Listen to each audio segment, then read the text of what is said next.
दोस्तों, 11th of और 12th of July की करंट अफेयर्स को हम यहाँ पर कंप्लीट करने जा रहे हैं आज की क्लास में। मल्टीपल चॉइस क्वेश्चंस के साथ साथ में स्टैटिक जीके का भी क्वेश्चन कंप्लीट करेंगे। तो जिन लोगों ने अभी तक चैनल सब्सक्राइब नहीं किया है या जो लोग चैनल पर नए हैं, उन सभी से मेरा कहना है कि चैनल को सब्सक्राइब कर लें, बेल आइकन दबा दें ताकि जो भी अपलोड हो रहा है वीडियो उसकी जानकारी आपको मिल जाए। ठीक है, स्टार्ट करते हैं। Which organization did the Ministry of Electronics and Information Technology sign a memorandum of understanding with for cyber security capacity building? Cyber सुरक्षा क्षमता निर्माण के लिए इलेक्ट्रॉनिक्स और सूचना प्रौद्योगिकी मंत्रालय ने किस संस्था के साथ समझौता ज्ञापन पर हस्ताक्षर किए हैं? इलेक्ट्रॉनिक्स और सूचना प्रौद्योगिकी मंत्रालय ये किनके पास है? कौन मिनिस्टर है इसके? अश्वनी वैष्णव।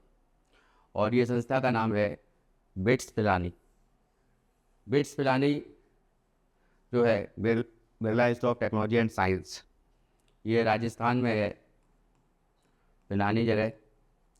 और 1946 में इसका फॉर्मेशन हुआ था। जब फॉर्मेशन हुआ था तब इसका नाम था बिरला कॉलेज ऑफ इंजीनियरिंग। उसके बाद 1964 में बिट्स पिलानी के नाम से जानी गई Birla institute of technology and science.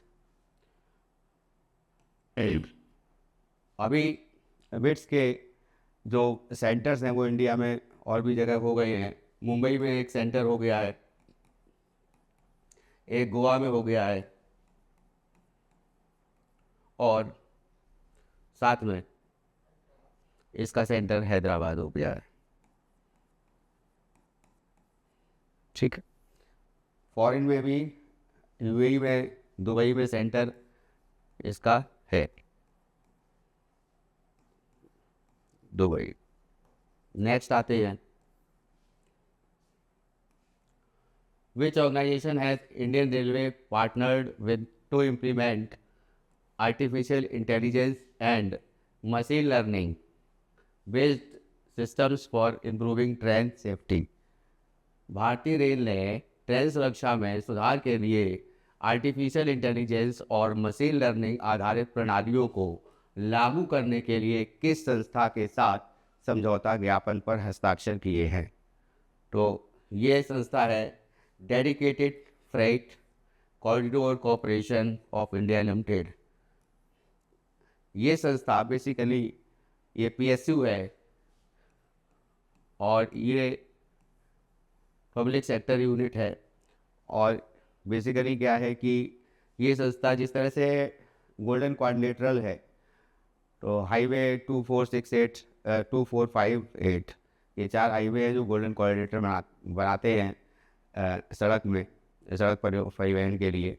ठीक उसी तरह से जो है गोल्डन क्वाड्रिलेटर जो है ये रेलवे के लिए भी ये इसको इम्प्लीमेंट करना है। उसके लिए जो है इस संस्था का के साथ में इस संस्था के साथ में ये आर्टिफिशियल इंटेलिजेंस और मशीन लर्निंग को जो है बेहतर उसके साथ में बेहतर बनाने के लिए ट्रेन की सेफ्टी को ये संस्था के साथ में समझौता किया है रेलवे ने। नेक्स्ट है, which state has been honoured with the Indian energy storage alliance IESA industry excellence award 2025 in the battery manufacturing category?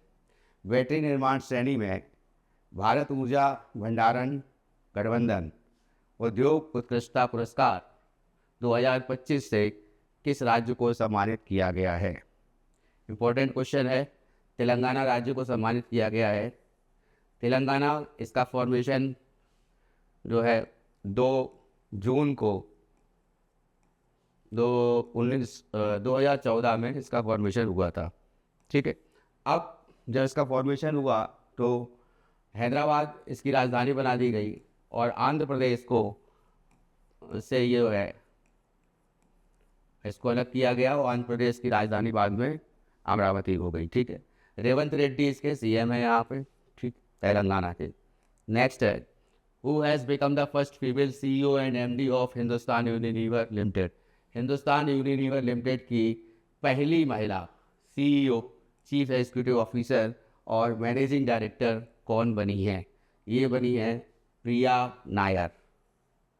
Next है, which Indian company is building the semi conductor manufacturing plant in Dholera in collaboration with Taiwan की company है, Taiwanese company Powerchip semiconductor manufacturing corporation.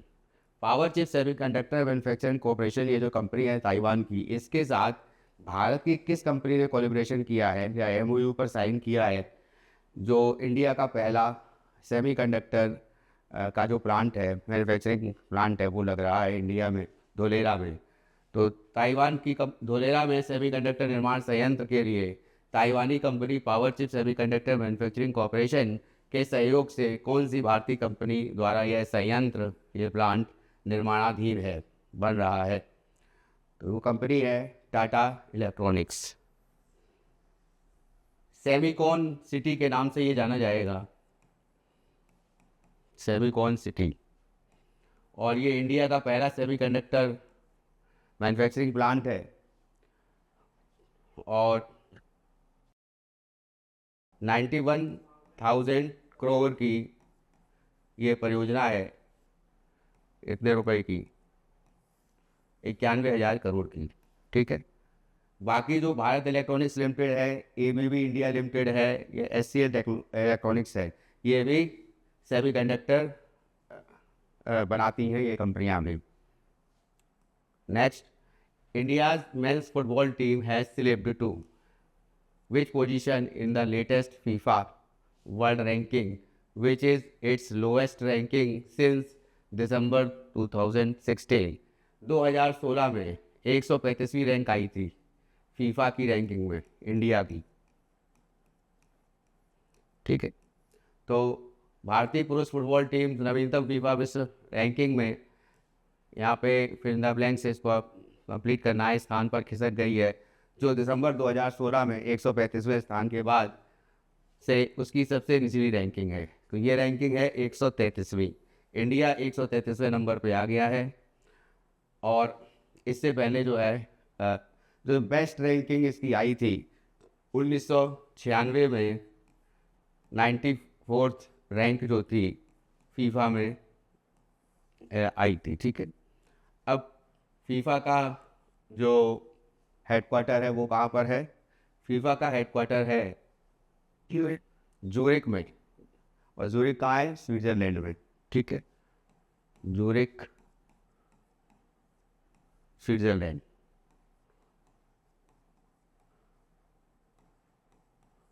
एक important point और है जो static GK का है Switzerland को लेकर के, कि जैसा कि हम लोग को पता है कि आल्प्स पर्वत श्रेणी जो है वो यूरोप में है। आल्प्स पर्वत श्रेणी का सर्वाधिक विस्तार किस देश में है? ये क्वेश्चन पूछा जा चुका है एग्जाम में। तो ये है स्विट्जरलैंड में सर्वाधिक विस्तार आल्प्स पर्वत श्रेणी का है। दक्षिणी आल्प्स पर्वत श्रेणी भी एक पर्वत श्रेणी है जो न्यूजीलैंड में है, ठीक है। माउंट एल्ब्रूज ये यूरोप की सबसे ऊंची पर्वत चोटी कही जाती है। नेक्स्ट आते हैं, Which country has the United Kingdom launched a one in one out immigration scheme with aimed at addressing the increase in illegal small boat crossings through the English Channel? United kingdom ने किस देश के साथ one in one out प्रवासी योजना शुरू की है, जिसका उद्देश्य इंग्लिश चैनल के माध्यम से अवैध रूप से छोटी नावों के आवागमन में वृद्धि को संबोधित करना है?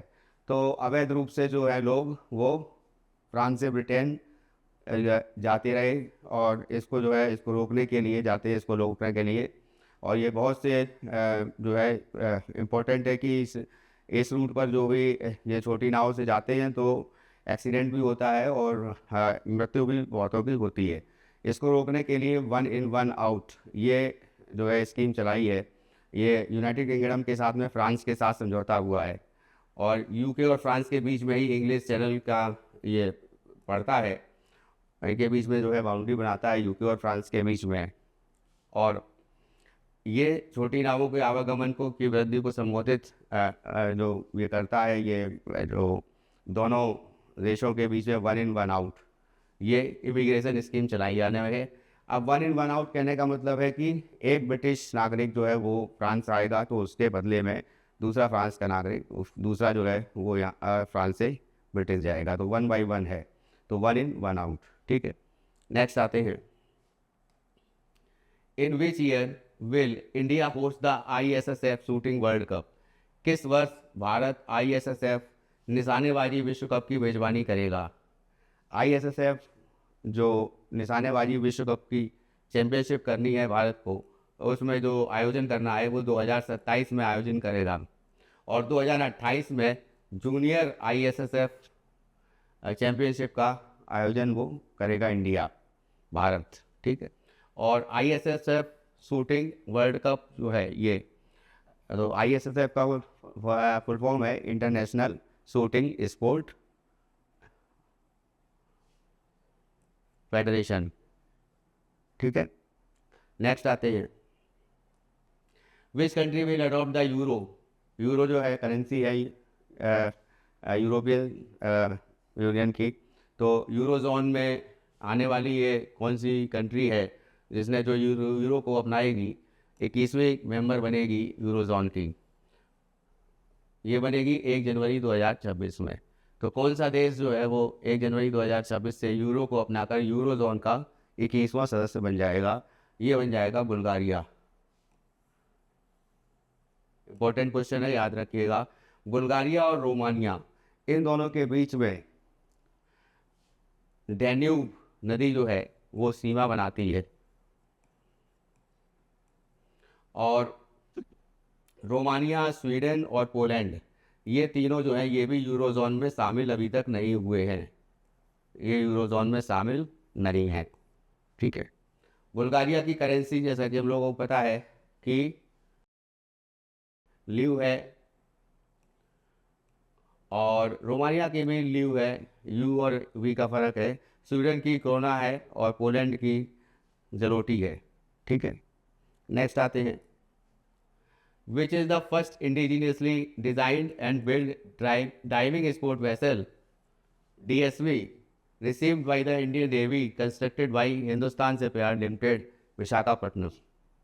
और हाल ही में भारतीय नौसेना को कौन सा पहला स्वदेशी रूप से डिजाइन और निर्मित डाइविंग सपोर्ट वेसल, माफ कीजिएगा, डाइविंग सपोर्ट वेसल प्राप्त हुआ है, जिसे Hindustan shipyard limited HSL Visakhapatnam द्वारा निर्मित किया गया है? ये है INS निस्तार। विशाखापट्टनम जो बंदरगाह है ये भारत का सबसे गहरा बंदरगाह कहा जाता है। ठीक है, इसको भी याद रखिएगा। नेक्स्ट आते हैं। Who has honoured with a commemorative postage stamp on whose 125th birth anniversary in July 2025? जुलाई 2025 में किसकी 125वीं जयंती पर स्मारक डाक टिकट को से किसे सम्मानित किया गया है? श्यामा प्रसाद मुखर्जी जी को सम्मानित किया गया है। इनका जन्म जो है वो 6 जुलाई को होता है, और 6 जुलाई 1901 में इनका जन्म हुआ था, और 1951 में इन्होंने जनसंघ की स्थापना की थी, भारतीय जनसंघ की स्थापना की थी, और इसी से निकल के बाद में BJP बनी। और उसके बाद में जब ये स्थापना की थी तो जवाहरलाल नेहरू का जो पहला जो मंत्रिमंडल था उसमें श्यामा प्रसाद मुखर्जी को ministry of commerce and trade दिया गया था। ठीक है, कॉमर्स एंड इंडस्ट्री बोल सकते हैं। ठीक है, और दीनदयाल उपाध्याय जो है ये भी जनसंघ के निर्माण में इनका भी योगदान था, दीनदयाल उपाध्याय का। तो श्यामा प्रसाद मुखर्जी के साथ में जो है दीनदयाल उपाध्याय का नाम भी जुड़ा होता है। श्यामा प्रसाद मुखर्जी पोर्ट जो है वो कांडला पोर्ट को बोला जाता है, तो उसका नाम जो है वो कांडला पोर्ट का चेंज किया गया है श्यामा प्रसाद मुखर्जी पोर्ट को। ठीक है, इन्होंने एक नारा भी दिया था जब 370 धारा जो है 370 आर्टिकल 370 जम्मू कश्मीर के लिए अलग से जो बना था, तो उसके लिए इन्होंने नारा दिया था, 2 विधान 2 निशान और साथ साथ में 2 प्रधान नहीं चलेंगे, इसमें इस तरह की बात इन्होंने की थी, तो इस पर इसको जोड़ दिया गया था। नेक्स्ट आते हैं, what is the name of the smart card launch by the DTC for free bus travel for women in Delhi. Delhi की महिलाओं के लिए मुफ्त बस यात्रा है, तो डीटीसी द्वारा लॉन्च किया गया। तो दिल्ली ट्रांसपोर्ट कॉरपोरेशन है, उसके द्वारा जो है मुफ्त यात्रा के लिए स्मार्ट कार्ड जो है वो जारी किया जाएगा। और ये दिल्ली की महिलाओं के लिए, साथ साथ में जो है ट्रांसजेंडर के लिए भी ये स्मार्ट कार्ड जारी किया जाएगा। इसका नाम क्या है यहाँ पर, तो ये है सहेली स्मार्ट कार्ड। ठीक है, नेक्स्ट आते हैं, under which section of the income tax act, income tax act के किस सेक्शन के अधीन bonds of the Indian renewable energy development agency limited IREDA now eligible for capital gain tax exemption. तो capital gain tax exemption के लिए, tax छूट के लिए जो कर को आयकर अधिनियम की किस धारा के तहत भारतीय अक्षय ऊर्जा विकास एजेंसी लिमिटेड इरेडा बॉन्ड अब पूंजीगत लाभ पर कर छूट के लिए पात्र है। तो ये सेक्शन है 54 EC। नेक्स्ट है, कंसीडर द फॉलोइंग स्टेटमेंट, निम्नलिखित कथनों पर विचार कीजिए। Ministry of information and broadcasting launch the Kala Setu real time language technology for India challenge. Real time language technology जो है, इसको कला सेतु के नाम से इसको जो है इंडिया के लिए बनाई गई है।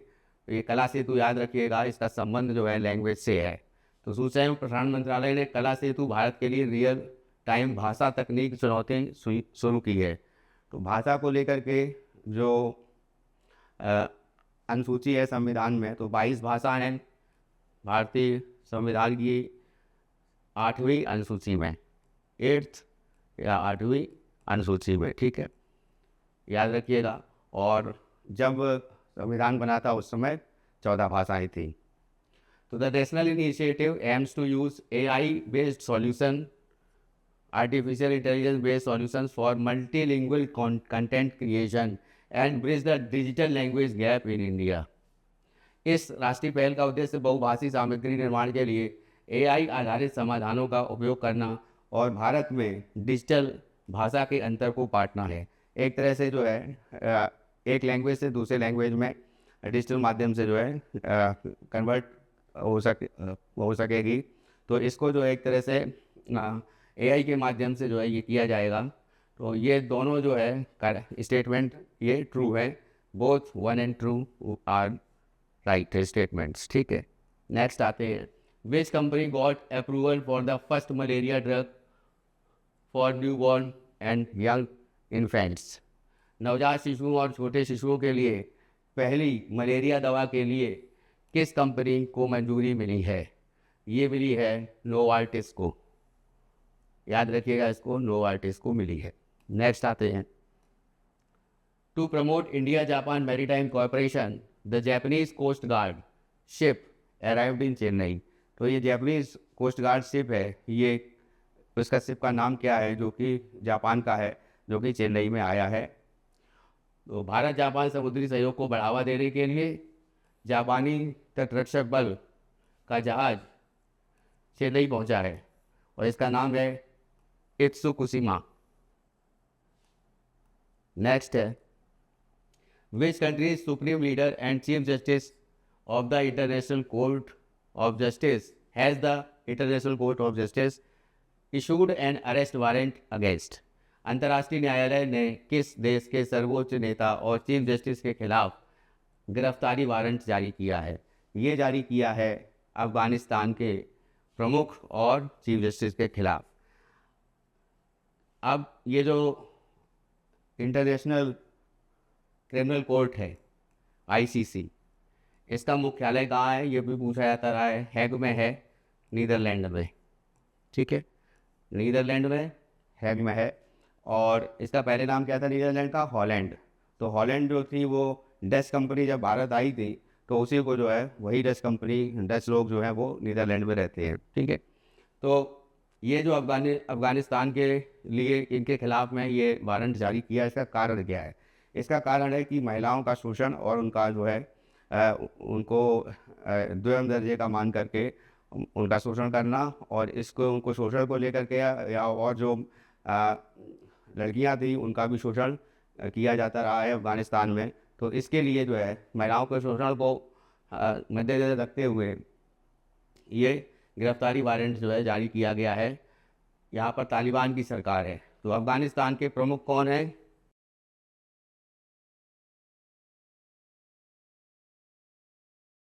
हिमायतुल्लाह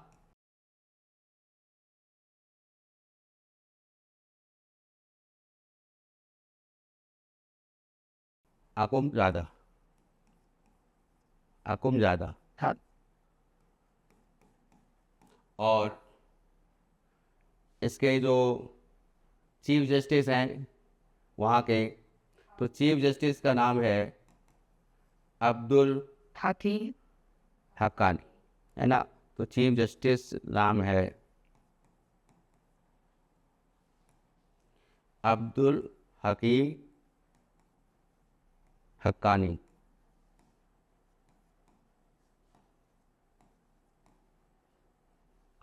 हक्कानी, ठीक है। चाहते यहाँ पे ये अकुंद है, अकुंद खाए खा तभी अकुंद ज़्यादा,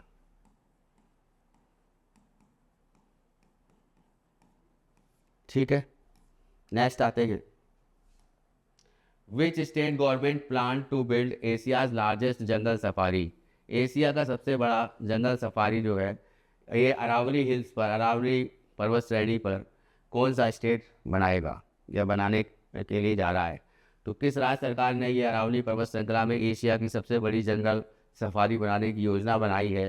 ये योजना बनाई है हरियाणा में। और हरियाणा जो है ये अरावली पर्वत श्रेणी की सबसे ऊंची चोटी कौन सी है, और यहाँ पे ये कहाँ पे है अरावली? अरावली ये है, ये राजस्थान में है, ठीक है। और इसकी सबसे ऊंची चोटी का नाम है गुरु शिखर।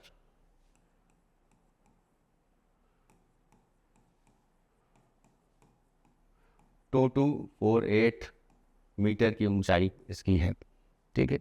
और हरियाणा ने इसको जो है इसको यहाँ पर जंगल सफारी बनाने का निर्णय लिया है हरियाणा सरकार ने। तो ये जो थे मेजर इंपॉर्टेंट करंट अफेयर्स थे आज के 11th एंड 12th जुलाई के। और इसके साथ साथ जो है आर का पेपर जो कि लगा हुआ है जो आज 27 जुलाई को, तो उससे रिलेटेड भी करंट अफेयर्स के जो पर्टिकुलर सब्जेक्ट है, जैसे मान लीजिए पर्सन्स इन न्यूज़ का हमने अभी वीडियो बनाया है, और उसके साथ साथ जो है उसको आप देख लीजिएगा, उसका लिंक जो है डिस्क्रिप्शन में दिया गया है। उसके साथ साथ खेलों को लेकर के या फिर जो भी ऑपरेशंस चलाए जा रहे हैं उसको लेकर के, और पर्सन्स इन न्यूज़ में भी महिलाएं जो भी नवनियुक्त हुई हैं या फिर जो प्रतिष्ठित महिलाएं हैं जो इस वर्ष की, तो जनवरी से लेकर के जून 30 जून मतलब लास्ट जून तक जो है ये 6 महीने की करंट अफेयर्स को हम सेग्रीगेट करके उसको जो है पर्टिकुलर टॉपिक को लेकर के, चाहे वो अवार्ड को लेकर के हो या फिर अभी पर्सनल इन न्यूज़ है तो फिर प्लेसेस इन न्यूज़ को लेकर के, वो कोई जगह है वो कौन न्यूज़ में रही। उसके साथ साथ जो है नेशनल न्यूज़ कौन कौन सी रही, कौन कौन से एक्ट पास हुए, इंटरनेशनल न्यूज़ कौन कौन सी रही, नई नियुक्तियाँ जो है वो पर्सनस इन न्यूज़ में जो उसको कवर कर दिया गया है। और निधन जो भी हुए हैं पिछले 6 माह में उनको अभी कवर नहीं किया गया है, तो वो उसका एक सेकंड पार्ट जो है वीडियो उसके साथ में बनाएंगे हम। इसमें निधन में इंक्लूड रहेगी कि जनवरी से लेकर जून तक में कौन कौन से किन किन का पर्सनालिटीज़ का जो है निधन हुआ, और उसके साथ साथ में कौन कौन सी महिलाएं जो है वो उनको जो है विशेष रूप से उनको दर्जा दिया गया, या महिलाएं जो है क्यों प्रतिष्ठित रहीं किस क्षेत्र में विशेष योगदान के लिए, ठीक है। उसके साथ साथ जो है क्या जो भी डिफेंस की न्यूज़ है या फिर जो भी अभ्यास हुए हैं, शक्ति अभ्यास हुए हैं, रक्षा जैसे एयरफोर्स का किसी देश के साथ बायलेटरल जो है वो अभ्यास हुआ है, तो उसको भी कवर करेंगे। कोई भी संधियाँ हैं उनको भी कवर करेंगे, एम्बेसडर हैं उनको भी कवर करेंगे, और जितने भी सूचकांक हैं, जितने भी इंडेक्सेस हैं, उनमें इंडिया की रैंक और फर्स्ट रैंक का किसकी रही है या फिर उस सूचकांक है उसको कौन जारी करता है, ये सभी चीज़ें जो है हम 25 जुलाई तक का टेन्योर ले रहे हैं, 25 जुलाई तक उसको कंप्लीट कर देंगे, ताकि जब 27 जुलाई को जो एग्ज़ाम हो आपका ROR हो तो उसमें इसका फ़ायदा आपको मिले। बहुत बहुत धन्यवाद।